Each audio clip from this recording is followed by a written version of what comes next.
Hello and welcome to Take Control, Not the Blame, CIAM for InfoSec. Today's webinar is sponsored by Frontegg and produced by Actual Tech Media. My name is Scott Becker. I'm from Actual Tech, and I'm excited to be your moderator for this special event. Now, before we get to today's great session, we have a few housekeeping items that are going to help you get the most out of it. First off, we want this to be an informative event for you, so we encourage any questions in the questions box in your webinar control panel.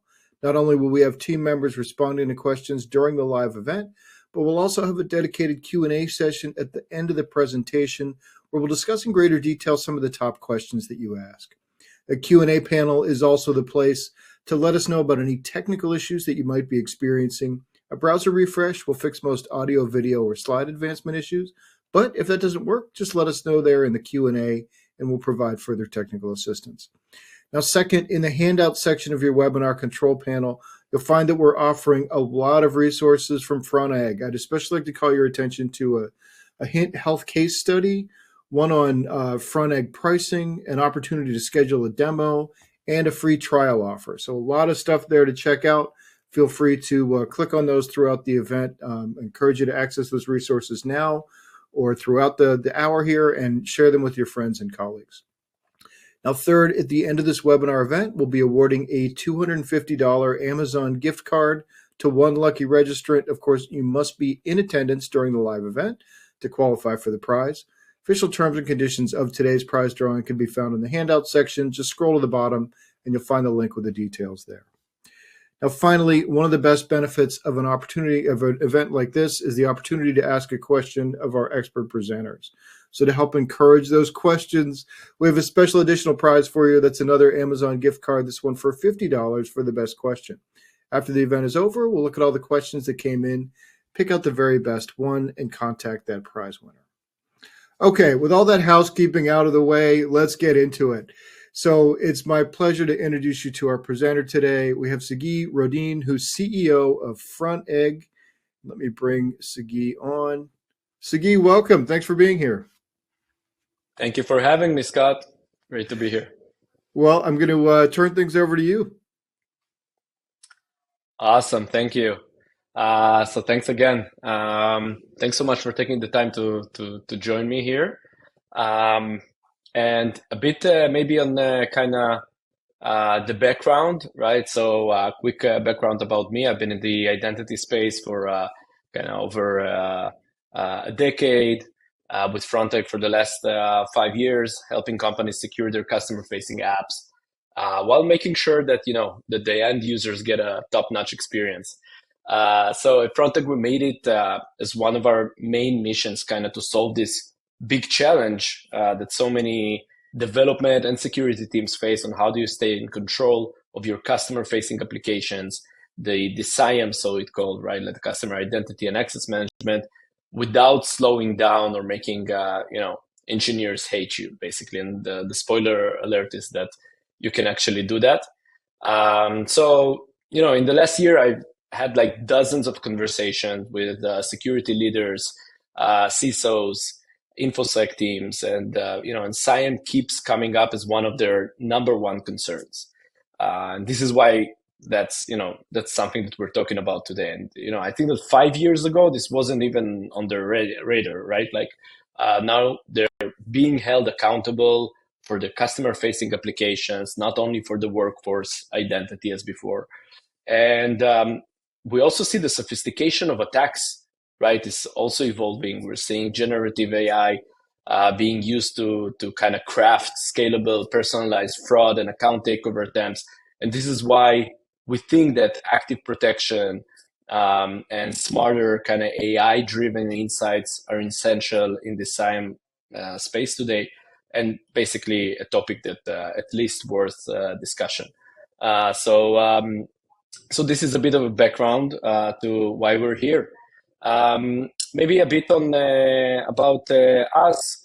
I won't be selling us too much, right? But a bit of a background.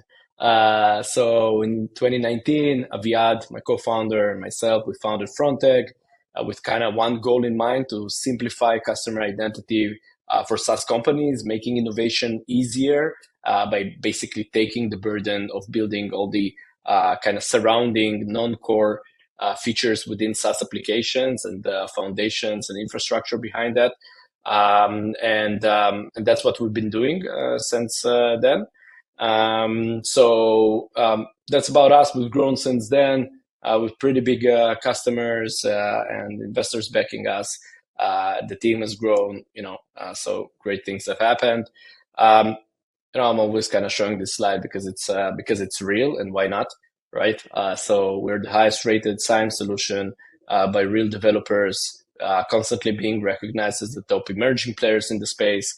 And I don't think that it's only about ratings. I think it really reflects what we're hearing from real users across the industry. And it continues to be a privilege for us to stand in those positions. A bit on the vision, right? So I think that this mission statement kind of really reflects what drives us at Frontegg. We do believe that every modern product has the potential to be better when basically the non-core stuff and mostly the identity management, the user identity management is no longer a bottleneck, right? And it's not just about simplifying it for the developers. It's about creating seamless experience for everybody that is involved. The engineers that are building the product, the security teams that are protecting it, and most importantly, the end users who need to interact with it, right? And get the value out of it. So I think that's the vision that we're delivering every day. So basically that's a bit about that.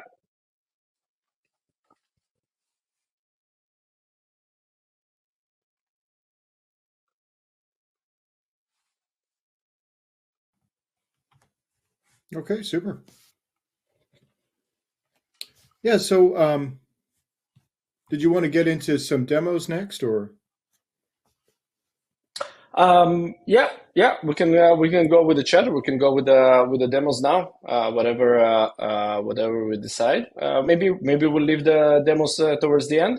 Oh, sure. Yeah, you want to do some? Okay, yeah, some. Okay, yeah. So first one, I guess, what's your advice for a CISO trying to get their team on board with directly impacting customer identity, especially if they've never done it before? Yeah. So I think that it's a great question. I think that we're constantly kind of I'm being asked whether how we can give CISO kind of more power without without losing the benefits that developers bring or really interfering with their job. Because the responsibility aspect is an important topic here, right? Like, and I think I constantly say that we're not in a place of it's either completely in the hands of developers or completely in the hands of the security teams. And it's not about taking the power from developers, right? It's about clarity, right? Clarity of responsibility.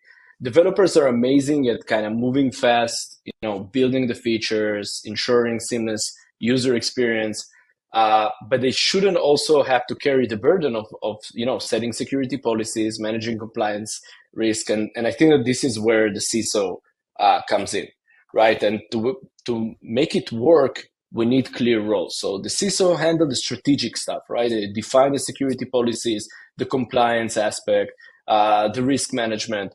And the developers will focus on the implementation and making sure that CIAM, customer identity, integrates smoothly into the product, right? And I think that if I have one tip, is like set up the customer identity steering committee within the organizations where the InfoSec, the CISO, the engineering team, product folks are in the same room regularly, kind of, trying to figure out things together, trying to collaborate. And from my experience, it works.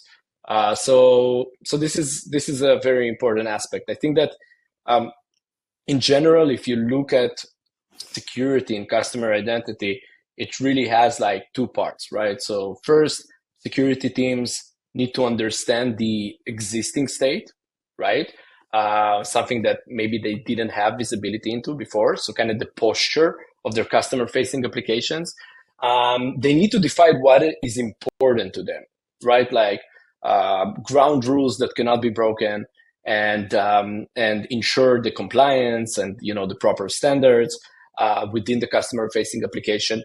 And finally, after setting those, they need to get basically continuous protection, regardless of whether the developers implement the features properly on the end user or on the end user applications, or the end user chose the right settings, right, made the right enforcements. They need to make sure that they're constantly protected on those guidelines that they set, right? And I think that modern CIAM solutions, like we're building here at Frontegg, make sure that security teams are covered without creating this friction for the developers. And another important aspect here, we can chat about it later, is the AI fact, right? Like, and I think that there's no webinar without mentioning AI, right? Like, and I think that in customer facing applications, the security, it's a must have, right? Because we think that AI can help the CISOs gain insights into user behavior, detect anomalies in a much better way than before, and even kind of recommend on-the-go security adjustment, real-time protection. So that is great. And it's not just about preventing the breaches. It's also about enabling this proactive approach that I mentioned. Okay. All right. Excellent. Excellent. So the original shift left movement gave developers responsibility for a variety of critical infrastructure, including identity management. Are you suggesting we go back to how things were when InfoSec was the central authority for all identity management? No, definitely not. Look, I think that shift left happened for a reason, right? It solved some real problems. CISOs used to be the gatekeepers who only cared about security. It slowed everything down. Developers took over to move faster, but now we've got the opposite problem, right? Like security gets overlooked, the attacks get more sophisticated, we need more strategic thought behind it, and the developers are stretched too thin, right? So basically what I'm saying is it doesn't have to be all or nothing, right? Like CIAM isn't just a developer thing or a security InfoSec thing. It's about finding the right balance, sharing responsibilities so we're not creating the bottlenecks or the blind spots. In one of my previous roles in a bigger company, the communication between the development product and the security team was kind of like this one-off meeting. The security team would review the project, give their stamp of approval, and that was it. And after that, anything could change, right? Like, and there was no continuous oversight or enforcement. That doesn't work. What's needed is continuous control, monitoring, enforcement in a way that doesn't ruin the development experience, or it shouldn't feel like this big brother of security is watching you as you develop your stuff. But it should provide real checks and balances, because at the end of the day, the goal is the same: delivering great, secure experience for the end users. So I hope it makes sense. Yeah, no, definitely, and that's a great goal with the end users.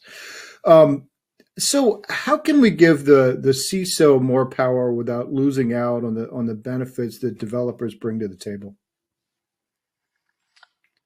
Yeah, so as I think I mentioned, like just defined clear responsibilities.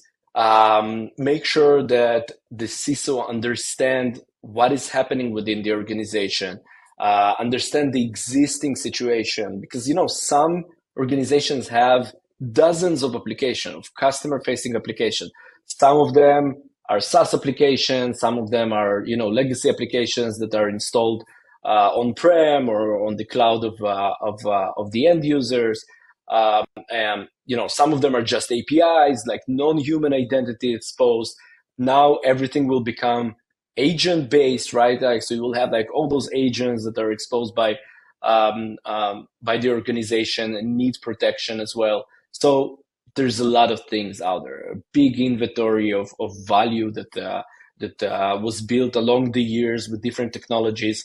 So today there's a gap, right? The CISO, they basically, they don't have the visibility. So first of all, let's get them this visibility. It's necessary. Then let them decide what are the ground rules, what are the policies, what are the compliance that we just have to meet, and then equip them with, AI-powered modern tools that can provide this continuous peace of mind for them. So, so it doesn't matter how many applications they have. It doesn't matter which technology or which customer identity products were used in each one of those applications. They should be able to sleep well at night, knowing that what they enforce and their strategy is basically being taken care of by those advanced tools. And this is exactly what we're trying to build here at Frontegg. Just, understand what is happening, define what is important to you, and that's it. You're set. You don't need to worry about it. Okay. All right.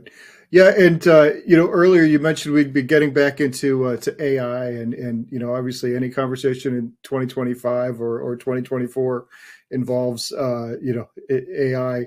What are you guys doing with AI? How is AI helping your tools become more powerful?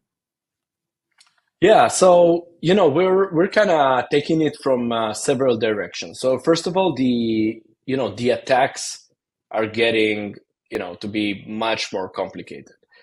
So basically, we have to be able to answer on that, like with more sophisticated protection.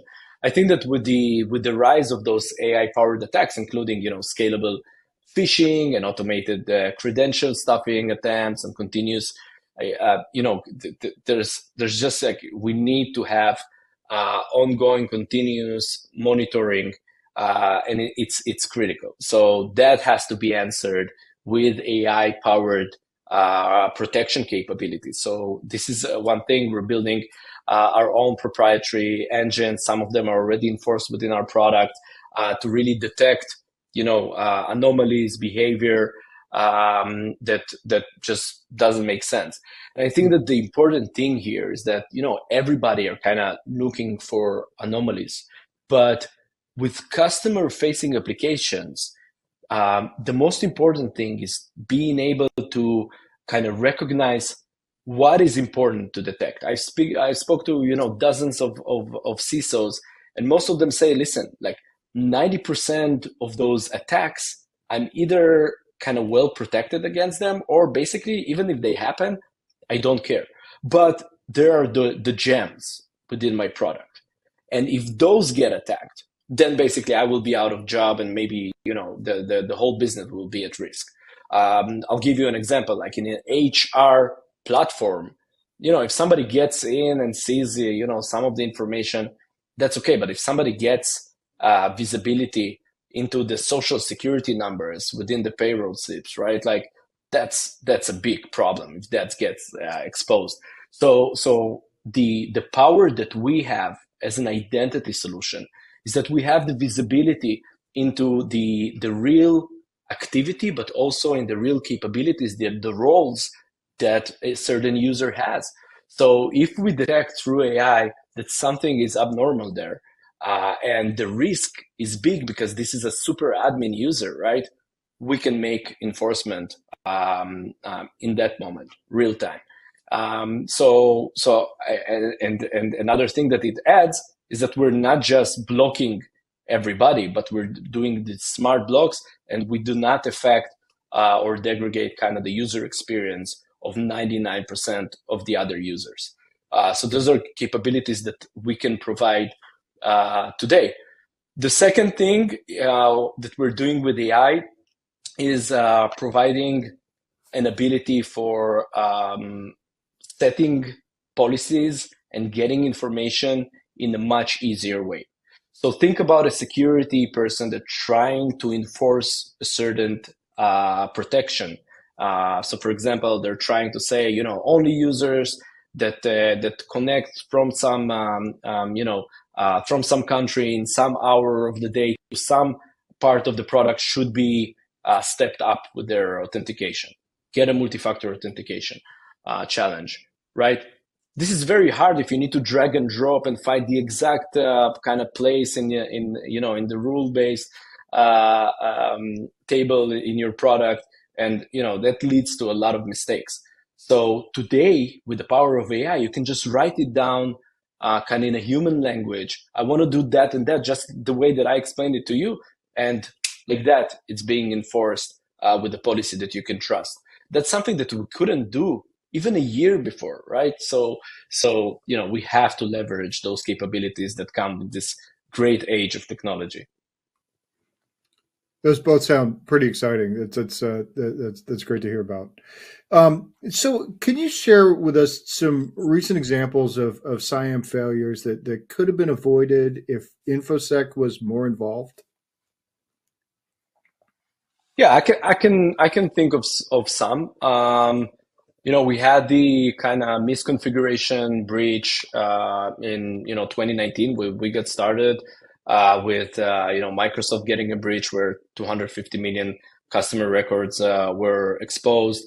I think that InfoSec kind of constantly being on top of these things and understanding the posture and configuring the access and getting this continuous approach could have definitely prevented it. I would also say that, we had the incident of Okta in 2023 where hackers kind of stole access tokens and this allowed them to impersonate users and etc. I won't get into that. I'm sure you heard about it.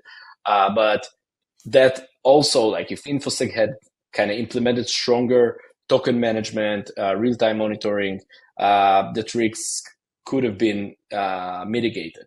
I think that the challenge that security teams are having today is that, it like 4 years ago, 5 years ago, it was a clear boundary. There was a clear boundary between what are external users and who are internal users, right? And I think that those boundaries kind of been pretty much broken like in the last few years, because you have users that are not working in an organization. So those are external users, but they're accessing internal apps. And you have employees that are accessing developed apps, so kind of like customer-facing applications. And you have partners that you're working with. At the end of the day, there's kind of this identity chaos, and it's very hard to protect against this chaos. So we have to figure it out, right? We have to kind of put an order in this mess and treat everything. So I think that, with the rise of kind of the fraud and account takeovers, which often kind of exploit weak authentication or API misconfigurations, a developer forgot, to protect a certain APIs. We all know when that happens. The stakes are even higher than before. And modern CIAM systems need to integrate fraud detection mechanisms, account takeover protection mechanisms that adapt dynamically and ensure that threats are mitigated before they escalate. Okay. All right. Excellent. So it seems clear that when it comes to CIAM, a lot of teams are stuck in a reactive mode. They're fixing issues after something's already gone wrong. So what can InfoSec teams do to get ahead of the threats? And if you're just starting to make this shift in mindset, what's that first step? Yeah. So, I'll use an analogy of something that I like, right? I think it's like going to the gym, right? Like you don't wait until you're injured to kind of start, making yourself stronger. And the same is with the CIAM, right? Like you need to anticipate those threats before they become kind of these full-blown problems. And I'll give you a few kind of tips on how to do that. So first of all, use data, right? Like use data to spot these unusual patterns pretty early. Automate the risk, automate the risk detection, the risk response. Don't just wait for kind of these manual reviews like the ones that I described that were done in one of my previous experiences. you need to implement layers of security. So adaptive MFA, step-up authentication, those are great tools for that.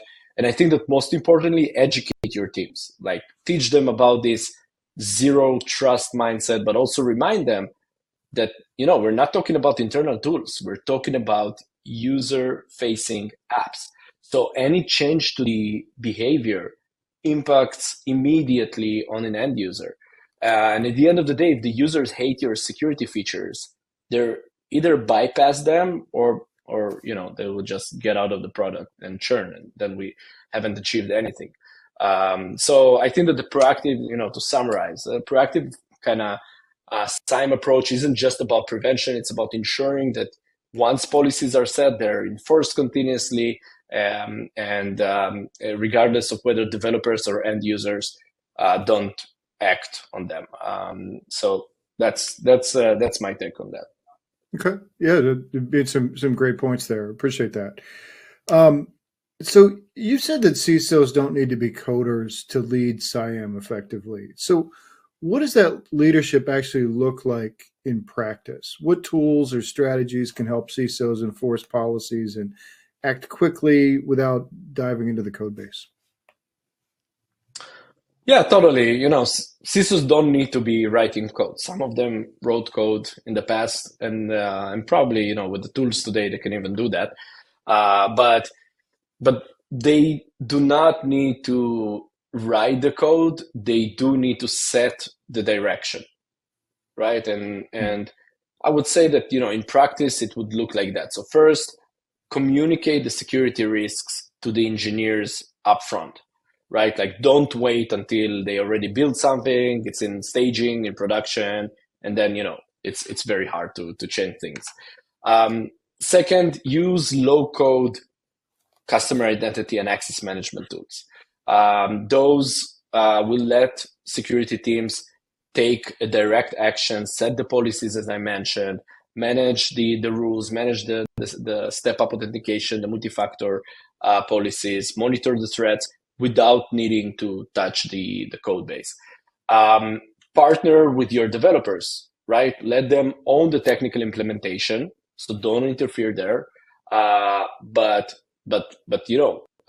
you need to basically get their trust, right? Like, earn their trust, and make sure that they understand why it's also beneficial for them. I think that at Frontegg, we're kind of focused on building solutions that make this possible, right? Like, where InfoSec can lead strategically without feeling like they're micromanaging or being left out of the loop. And I think that by leveraging AI-driven insights, CISOs can better understand their security posture, take proactive steps, to mitigate the risks for fraud, for account takeover, and everything around that. Okay. All right. Excellent. So, it sounds like Frontegg's platform has a strong security focus. Can you give an example of a customer of yours who maybe used your platform to improve their security? Wow. Yeah, I can think of a few. If I need to choose one, maybe for the few minutes that we have, I have one that is favorite, which is Hint Health, one of our customers. They've been with us for a few years, successful organization. They're in healthcare. So security and compliance are huge for them, as you can understand. And after an acquisition, basically acquisition that they had two identity systems that didn't play nice together.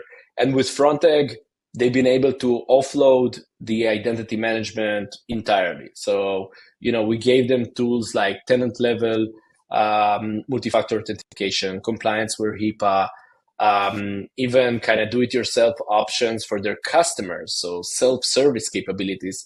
So their customers can manage security settings without needing to open tickets, to get requests from the Hint Health customer success team.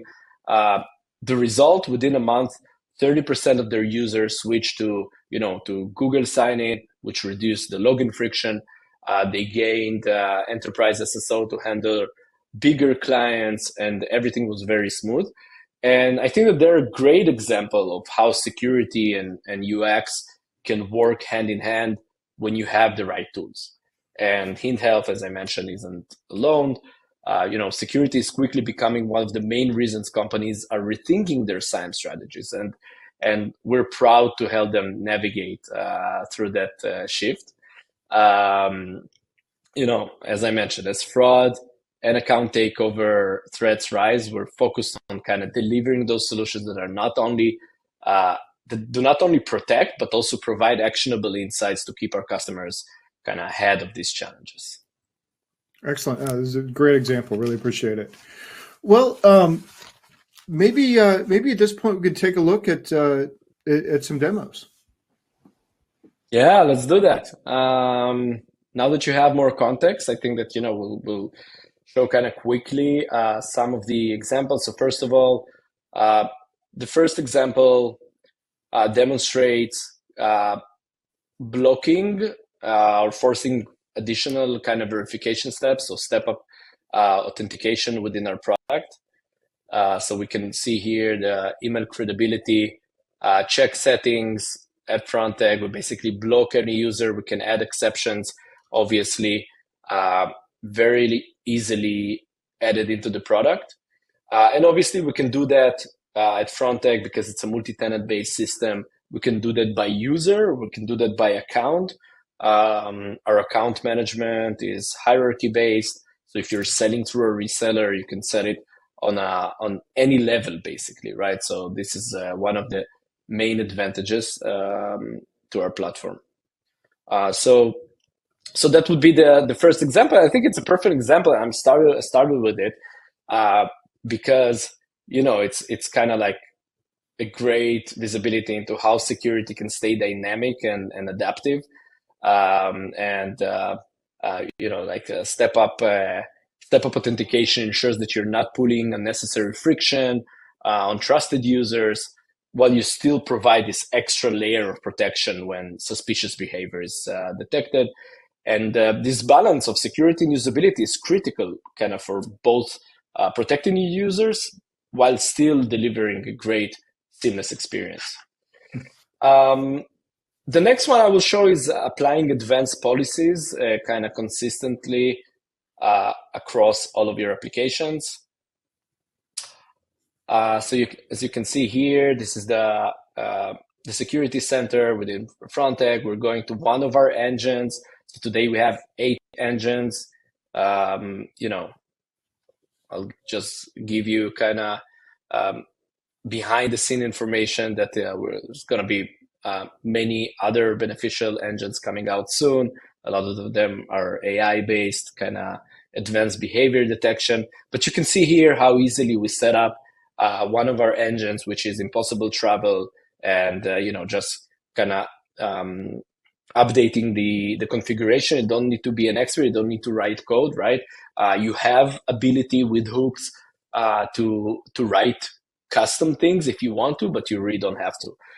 So what's great about adaptive MFA is that it removes the guesswork, right, for users and security teams, right? Like policies are enforced consistently across every app, regardless of how and where the user logs in. So you get this kind of single pane of glass. If you have like one application, 2 applications, or dozens of applications, the behavior will be the same. And the next one I will show is monitoring. Visibility is key, right? Like we mentioned, understanding what is currently happening. So you can see here on the security center, for example, we saw the breach password, one of our advanced engines. You can filter the visibility. We're constantly kind of dealing with how to make it easier for security teams because they have so many products, right? Some of them just export all of that into CIAM solutions. Some of them are getting into those, so you can really dive into all of the information on any one of your users, or you can filter by certain types of users, certain type of accounts behind those users. Anything is basically possible. All right. Great demos. Yeah, and I liked in the second one there just the way you've got the options for what to do, like have a challenge or block it or allow by default. Yeah, really nice. Okay. All right. Well, we've got some time for audience questions here, and we've also got a couple of QR codes up here. One to sign up for free, so you can take a picture of that, or there's a Frontegg one pager, and also just a quick reminder that in the handout section we've also got I think at least 4 resources. Also like I said, demo and that case study as well. So don't forget to grab those if you're interested. As far as audience questions go here, Sagi, first one, they're wondering if you had to pick just a few key metrics or numbers to keep an eye on to see if your CIAM strategy is working, what would they be, and how do those help make the case for CISO involvement? Yeah, so if to get into very kind of specific things, track login success rates, right? Like track multi-factor adoption, track time to resolution for security incidents. I think that these kind of show the balance between usability and security, while kind of highlighting the real impact on the experience and on the security. Okay. Yeah, great metrics there. Appreciate that. Next one, they're wondering for InfoSec teams that are stretched thin, what's the biggest bang for your buck move when it comes to impacting customer identity management? Yeah, so just picking up one thing. One thing I would probably pick like adaptive MFA. I think it's effective, scalable. If you use the right solution that has a good adaptive MFA, it will balance kind of the user experience with security without requiring this constant monitoring and constant adaptation to, setting up these rules or kind of micromanaging the system. If you use a good solution for adaptive MFA, that would probably bring most of the value with not a significant kind of investment of effort. Okay. All right. Excellent. Hey, and before we go to other questions, I just want to flag, Sagi, your colleague Remy has posted something in the questions area. Just if there are any folks in the Bay Area, you guys are hosting an event at their office on Tuesday, February 4th, and he's got the registration link there. So feel free to copy and paste that URL there if you're in the Bay Area and interested in going on February 4th. Thanks for posting that, Remy. Sagi, next question here. Zero trust security is such a hot topic right now. Can you talk a little bit more about how it can be applied to customer identity? Yeah, so I think it's all about kind of verifying every user every time with kind of the least privilege approach applied. I think that applying zero trust to customer identity basically will ensure that you're always protecting access without making any assumptions, right? So you can't assume that if somebody comes from a certain organization, they will act a certain way. You need to make sure that those guidelines that were set by the security people and by the InfoSec teams are constantly being enforced. And I think that that's it's an interesting topic because we kind of shifted from this era where everything was rule based, like strict rules, strict policies, and then modifying and playing with them to an era where suddenly it's like zero trust. So so no rules to allow anybody do anything. Let's start from scratch and then evaluate. To a new era today where I think that those two could be kind of joined together into something that is much more dynamic. So we learn on the fly what is happening within our application. We need to remember that each product is different, right? Like each product has different features, different level of risk. So to just think that we can apply the same strategy to any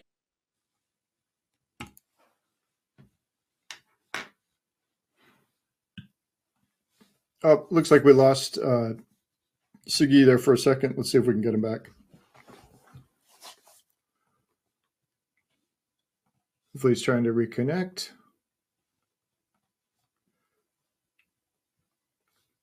And just while we're waiting on that, just a quick reminder about the handouts.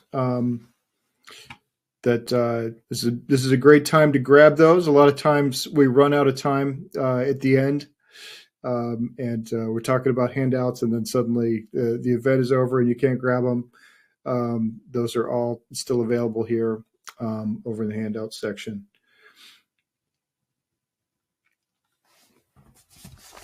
So please do grab those, and also, of course, these QR codes on the screen.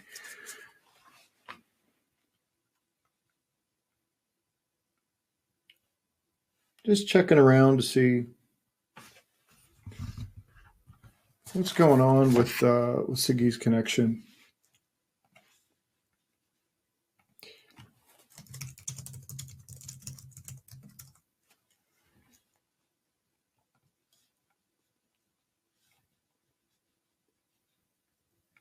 Yep, nothing at the moment. All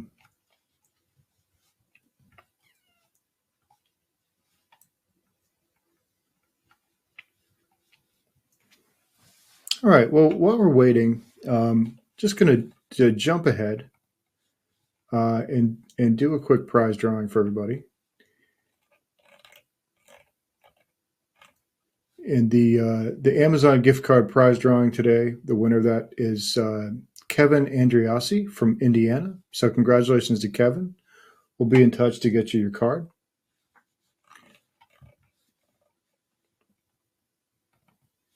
And I'll just go back to this QR code here for a second. Hopefully we can get Sagi back, because we had a couple of good questions come in. Oh, I think I see him. Sagi. Sorry about that. Hey, welcome back. Sorry, technical gremlins hit us today. No worries. Yes. I did the prize drawing, so that's all taken care of. we did some business, so we're back. Yeah. Zero trust was applied on me on the network layer, probably. Oh no. Thanks for covering up. Yeah, sure. One of the things that has come up, and it's interesting because we're talking about CISOs, versus InfoSec. How big a company do you have to have, for Frontegg to make sense? Do you have to be like a multinational company, or can a mid-market company get some value out of it? What's sort of the sweet spot for you guys? Yeah, so I think that in terms of like heavy security, usually you start to deal with those challenges from anywhere from kind of 100 employees and up, right? Like Okay. it's usually kind of a ground rule. Obviously, each company is different, as I mentioned, and I'm not sure that employee count is the most important kind of parameter, because we hear about companies that are launching without any employees, that are agent only, right? So that's definitely about to change. But I will say that once you kind of get this critical mass of usage within your application, within your product, that's where you should worry about the posture and about this ongoing protection and standards, right, of your customer-facing application. Frontegg is a CIAM solution in general. Obviously, we basically work with small companies. We have startups that are, have started with us and grown and got acquired and are about to do IPOs and stuff like that. We have mid-market, so a lot of the times, once an architect, either from the engineering team or a security team, will see that the existing solution is not enough anymore, it's not secure enough, it doesn't have like a great user experience, they will basically switch to Frontegg. We've made it so the switch would be very smooth. So basically, you can do a gradual kind of shift from your existing solution to Frontegg. And we have enterprises, like Siemens, for example, right? Like or Samsung or CrowdStrike and the others that use us as well, right? So I will just say that any type, any size basically applies when it's considering user experience and security. Gotcha. Okay. Well, any kind of closing thoughts, just as far as recommendations for CISOs or InfoSec on on securing their enterprises and or their organizations in 2025. Yeah, I think that the one thing that I would probably suggest is work together collaboratively, because understand that at the end of the day we have a single goal in mind, right? And it's not about throwing the responsibility, it's about finding the right process and the right tools to work with that will enable this collaborative approach, where we can meet once every month for this kind of steering committee, and make sure that that all of our apps are protected, the user experience is great, and everything kind of is enforced and continues to tick. So that would be my biggest advice here. Great advice. Yeah, appreciate the entire presentation. This was great, really informative, really nice demos as well, and just appreciate your insights here in the Q&A as well. Thanks a lot for coming on. Thank you so much. All right. Thank you, Scott. Thanks. All right, well, that's going to wrap it up for us today. Thanks, everybody, for attending. I want to thank Frontegg again for making this possible. And that concludes the event. Have a great rest of your day.